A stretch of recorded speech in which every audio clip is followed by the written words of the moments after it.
হে মহাজীবন, আর এ কাব্য নয়, এবার কঠিন কঠোর গদ্যে আনো। পদলালিপ্ত ঝংকার মুছে যাক, গদ্যের কড়া হাতুড়িকে আজ হানো। প্রয়োজন নেই কবিতার স্নিগ্ধতা, কবিতা তোমায় দিলাম আজকে ছুটি। ক্ষুধার রাজ্যে পৃথিবী গদ্যময়, পূর্ণিমা চাঁদ যেন ঝলসানো রুটি।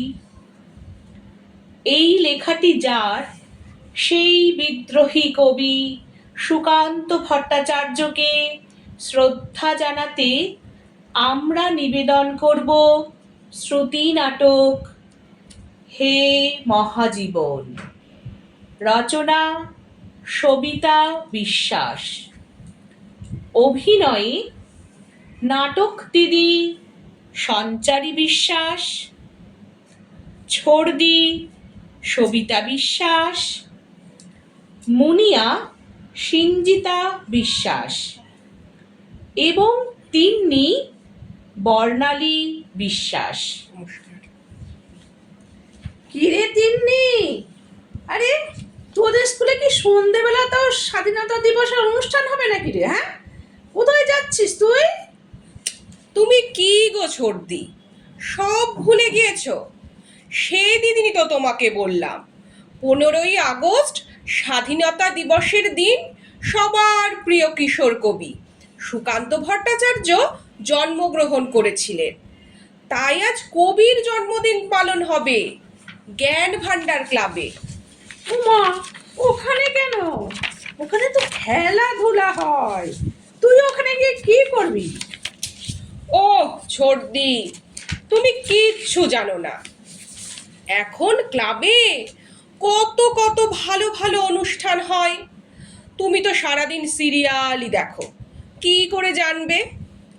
আমি ওখানে দেশলাই কাঠি কবিতা আবৃত্তি করব। কইরে তিন্নি আয়, মুনিয়া, রিমা, বিদিশা, বৃষ্টি সবাই কখন থেকে আমার বাড়িতে অপেক্ষা করছে। ঝটপট চলে আয়, আর মাত্র আধ ঘন্টা আছে, আর একবার করে সবার গান কবিতা শুনে নেব। ওই দেখো, নাটক দিদি ডাকছে। ধুস, তোমার জন্য আমার দেরি হয়ে গেল। সবাই চলে এসেছে, এবার আমাকে বকা খেতে হবে। তুমি খুব বাজে। রাগ করিস নে সোনা, রাগ করিস নে। আমি তোর নাটক দিদিকে বলে দিচ্ছি তোকে যেন না বকে। ঠাকুমা নাতনিতে কি বকাবকির কথা হচ্ছে? ওই আমি বলছিলাম যে কবিতা ওখানে করবে সেটা শোনাতে, মানে ওই নিয়ে কথা বলতে গিয়ে দেরি হয়ে গেল। আপনি ওকে বকবেন না কিন্তু। আরে না না, আমার তিন্নি সোনা খুব ভালো মেয়ে, খুব ভালো আবৃত্তি করে। তিন্নি, তোর ঠাকুমাকে একবার কবিতাটা শুনিয়ে দে, তাহলে রিহার্সাল দেওয়াও হয়ে যাবে।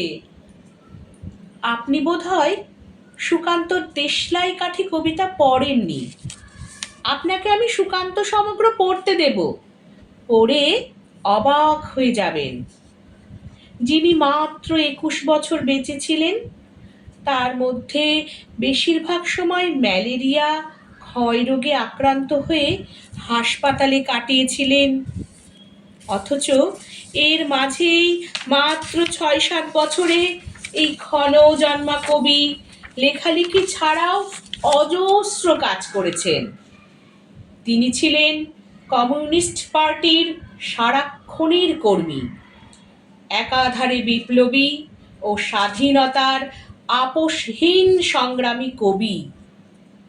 আমাদের দেশ স্বাধীন হবার মাত্র 3 মাস আগে উনি অমৃতলোকে যাত্রা করেন। আপনার বোধহয় এসব কথা খুব একটা ভালো লাগছে না, আপনি তিন্নির কবিতা শুনুন। না না, আমার খুব ভালো লাগছে, আপনি বলুন বলুন, আমি শুনছি। মিথ্যে কথা বলো না ছোড়দি, তোমার সিরিয়াল ছাড়া অন্য কিছুই ভালো লাগে না। এ কি তিন্নি, এমন করে বড়দের সাথে কথা বলতে আছে? আর কখনো এমন করবে না। ঠিক আছে? বেশ, আপনি যখন শুনতে চাইছেন তখন বলছি। সুকান্তকে সকলে কবি হিসেবেই চেনে, কিন্তু তিনি যে গান লিখেছিলেন এটা বেশিরভাগ মানুষেরই অজানা। আকাশবাণী কলকাতার গল্প দাদুর আসরের জন্য তার লেখা গান মনোনীত হয়েছিল। আরও অবাক করা বিষয়, সেই গানে সুর দিয়েছিলেন সেকালের বিখ্যাত গায়ক পঙ্কজ মল্লিক। গল্প, নাটক, প্রবন্ধ সব বিষয়েই তার ছিল অসাধারণ দক্ষতা। তার লেখা ৪৯টি চিঠি পড়লে আপনি মুগ্ধ হয়ে যাবেন। সেগুলো শুধু চিঠি নয়, সাহিত্য গুণে ভরপুর। না, এবার থামি। আসলে আমি গল্প করতে এত ভালোবাসি। নে তিন্নি, তুই বরং কবিতাটা শোনা, না হলে অনুষ্ঠান শুরু হয়ে যাবে। হ্যাঁ, আমি তোমাদের কবিতাটা পড়ে শোনাচ্ছি, তোমরা শোনো। দেশলাই কাঠি, কবি সুকান্ত ভট্টাচার্য। আমি একটা ছোট্ট দেশলাইয়ের কাঠি, এত নগণ্য হয়তো চোখেও পড়ি না, তবু যেন মুখে আমার উসখুস করছে বারুদ, বুকে আমার জ্বলে উঠবার দুরন্ত উচ্ছ্বাস। আমি একটা দেশলাইয়ের কাঠি।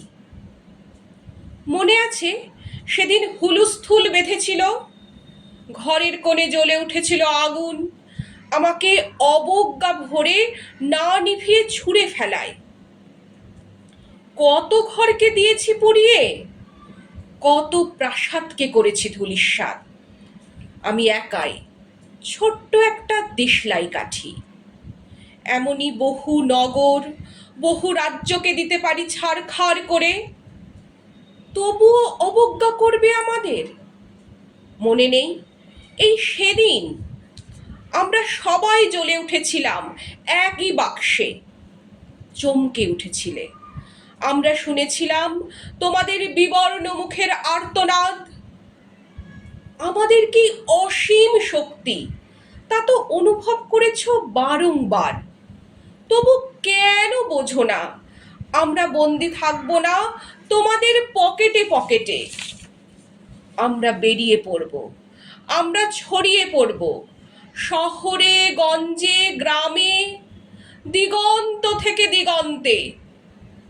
আমরা বারবার জ্বলি নিতান্ত অবহেলায়, তা তো তোমরা জানোই।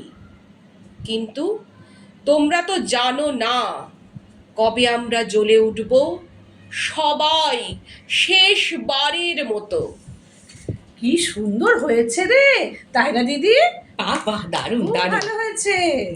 ওই দেখ তিন্নি, সবাই এসে গিয়েছে। চল চল চল। দেখলি, আমি ঠিক বলেছিলাম। নাটক দিদি গল্প করতে বসে পড়েছে। দেখ না, আমি কখন থেকে বলছি, শুনছেই না। ছোটদের সাথে গল্প করেই যাচ্ছে। বেশ করেছি, গল্প করেছি। এই মুনিয়া, মুনিয়া তুই কি করবি রে সোনা? আমি সুচিকিৎসা কবিতাটা করব। তুমিও চলো আমাদের সাথে, চোর দিদা, খুব মজা হবে। হ্যাঁ হ্যাঁ, চলুন, খুব ভালো হবে। অন্যরা গান গাইবে, আপনার ভালো লাগবে। কবি ১৯৪০ সালে লিখেছিলেন অনুভব কবিতা। অবাক পৃথিবী, অবাক করলে তুমি, জন্মেই দেখি ক্ষুব্ধ স্বদেশ ভূমি। রানার ছুটেছে এটাও গাইবে। আরও অনেকে আছে, তারা নাচ করবে। কবির সম্পর্কে গুণীজন বক্তব্য রাখবেন। খুব সুন্দর একটা অনুষ্ঠান হবে। সিরিয়াল তো রোজই দেখেন দিদি, আজ আসুন ক্লাবে, আপনার ভালো লাগবে। আমরা এগোচ্ছি, আপনি শাড়ি পাল্টে চলে আসুন। আপনারা এগোন, আমি এখনই আসছি। পাশের বাড়ির শ্রাবণীকেও নিয়ে আসছি। আমাদের শ্রুতি নাটক এখানেই শেষ হলো। ধন্যবাদ সবাইকে। নমস্কার।